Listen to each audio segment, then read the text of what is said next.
Howdy, everybody. Franklin Taggart here, and I don't have any coffee, but I'm still taking a coffee break. It's a little bit late in the day. Probably not a good idea for me to have caffeine at this point. However, I do want to spend some time with you, and that's what this is all about anyway. So join me here in the break room, and let's figure things out. The thing that's on my mind today is artificial intelligence, particularly as it might impact our human creativity and connection. I'm kind of torn by the whole thing because I really love the potential that artificial intelligence tools. I think the things that are coming out are just really remarkable, and one of the things that I want to say right off the bat is that I'm not anti-AI by any stretch of the imagination. But I also don't want to lose sight of some of the concerns that I have about how it's going to play out. And, a lot of these go back. I remember the book that I used ChatGPT to write now a year and a half ago that was all about just asking questions of artificial intelligence to see what it would say about the future with artificial intelligence taking over more and more and more of the tasks that humans have done. The thing that I think has been really on my mind is that I've already started to see some of my clients come in who have been laid off from jobs, or they have not had contracts renewed because companies have opted to work with AI tools and with AI supported types of staff. Like they'll cut a creative crew from a crew of 100 people down to 3 people with an arsenal of AI tools. And what happens then is that what happens to those 97 people that have been laid off, and they go out into the world and they try to find new work, and they're finding now that a lot of the things that they have done, AI is now being used to replace them in some fashion. Now, there are certain things that I don't think AI can replace at this time anyway, and one of them is just the creative vision that people can have. But again, how many visionaries does an organization need? Usually they don't need as many visionaries as they do people actually carrying out the vision as it unfolds. And as AI starts to be introduced into some of those task-oriented things and skill-oriented things, how much of what humans have had to do in the past will not be necessary anymore. And so one of the big concerns that I have is, will creative people be able to flourish in this new realm?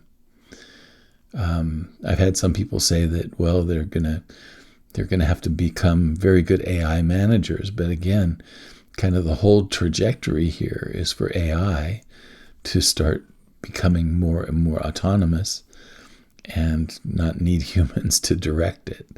That's kind of the direction that I keep hearing people talk about. So again, the question then becomes, how do we spend our time? And not only that, how do we contribute to our local communities, and how do we participate in any kind of market of exchange? And what happens to our political power when we are no longer able to contribute our labor in a meaningful way to society? All of those questions still remain unanswered. Again, let me reiterate my first comment. I am not anti-AI here. I'm just saying what we're starting to see now already. We're just a year and a half into this whole wave of new levels of ability. It's early days yet, and we have no idea how we're going to navigate this future. There are so many unknowns right now. And, each day it's like there are new capabilities that are being introduced. And just in recent weeks, one of the things that I've been putting together is a course for coaches on making videos. And one of the things that I'm finding over and over and over again is that video making is becoming an easier and easier thing to do with these kinds of tools.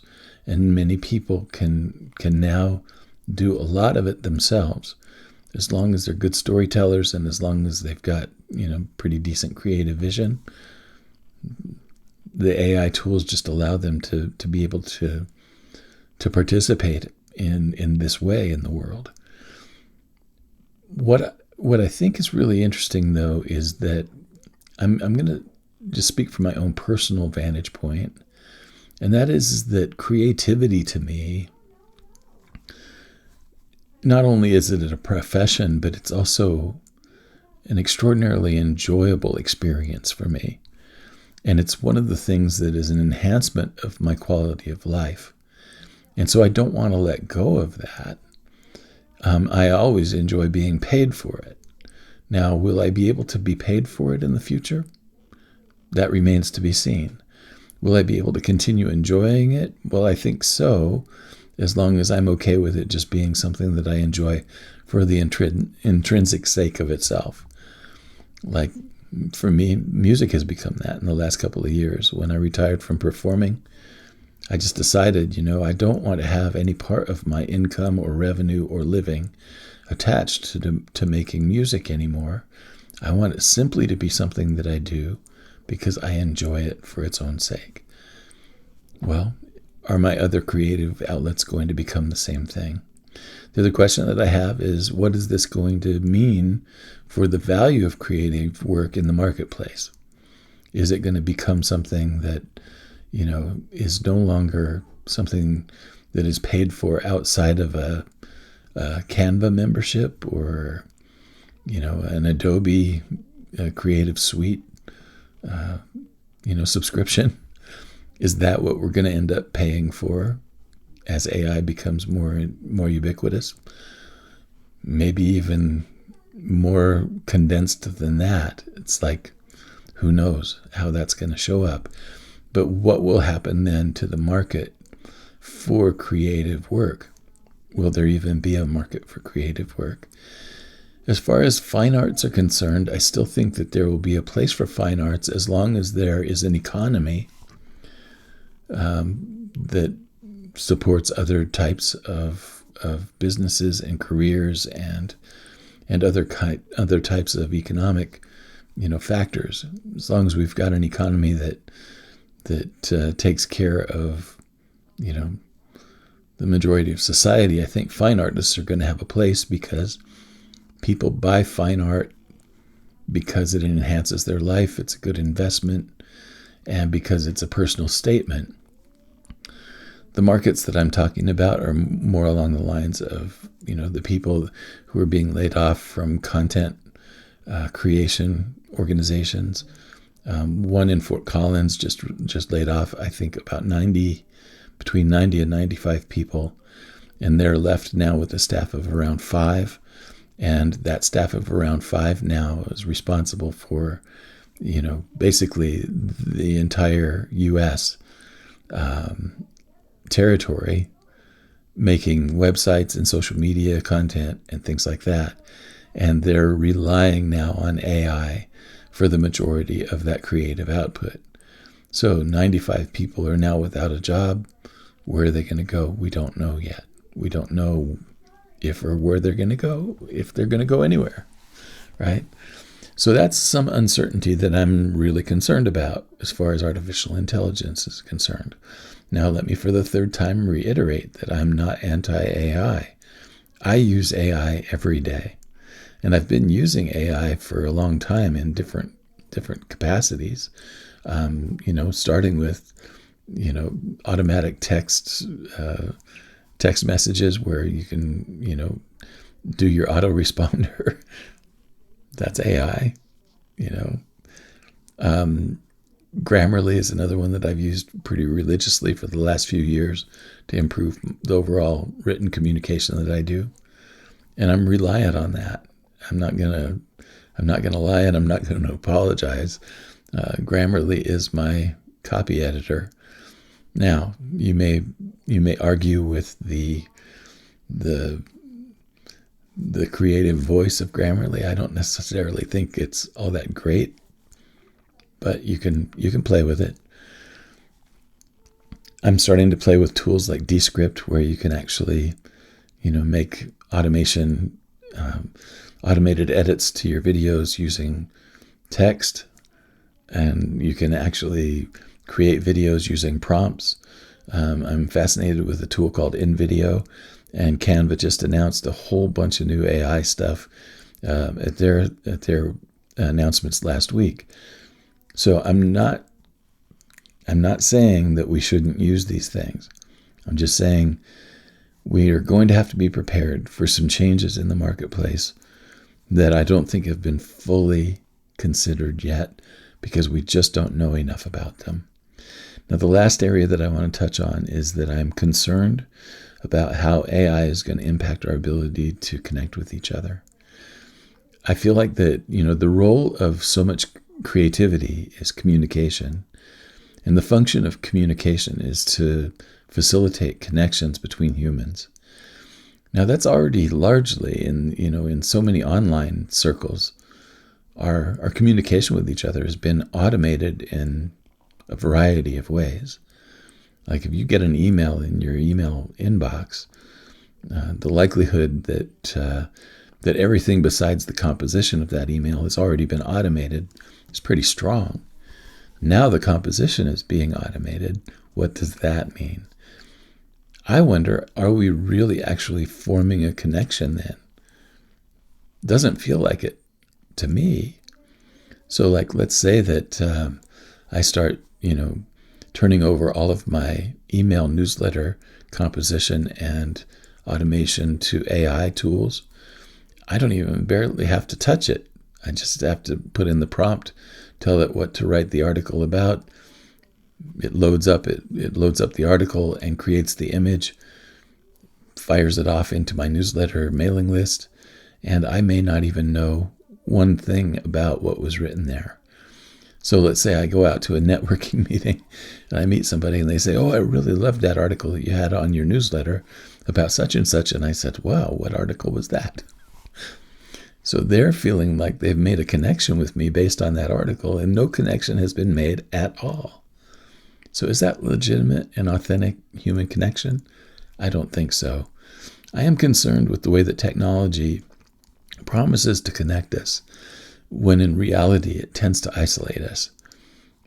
All of these things of, being able to, be on an app all day long and being kind of up to date on what everybody else is doing. That's one pretty superficial level of connection. But we're losing our ability to communicate with each other at any level of depth. And that is a concern that I have. I really feel strongly that we need to pull that capacity back into our court and not let AI handle all of our communication. I really feel like that we still need to work on mastering the ability to communicate about our inner worlds, about our emotional worlds, about our ideas and philosophies, about our values. All of those things still need to be communicated about, and we need to develop the skills that we need to make those things still available to us, or we lose the real, legitimate, authentic connections that we require. It's not just that we need them; they're a requirement of life, and the quality of our lives suffers greatly when we are no longer really connected with each other. So those are my thoughts for the day. I, again, want to reiterate for the last time, I'm not anti-AI, but what I would like to see is responsible integration of this technology. And if we have to fight for those aspects of our humanity that are creative and relational, I'll go toe-to-toe with you. I don't think we should hand that over to a machine. So that's all I've got to say about that. This whole podcast has been produced really poorly from this mind up here. No AI has been tortured, killed, or used in the process of creating this podcast today. So I hope you enjoyed the conversation. Please let me know what you think and whatever comments are available where you have listened to this show. Thanks again for joining me in the coffee break, and I'll see you again next time. Thanks for joining me for this virtual coffee break. If you're in a situation in which you feel dissatisfied, restless, or out of place, and you're not sure what you need to do next, I offer a free 1-hour coaching session called the Best Next Step Call. It's a legit coaching session with no sales pitch. Schedule yours with no strings attached by going to my blog, franklintaggart.com, and finding the image that says Schedule Your Best Next Step Call Now. Click on the image, reserve a time on the schedule, and I'll look forward to meeting you soon. Thanks again.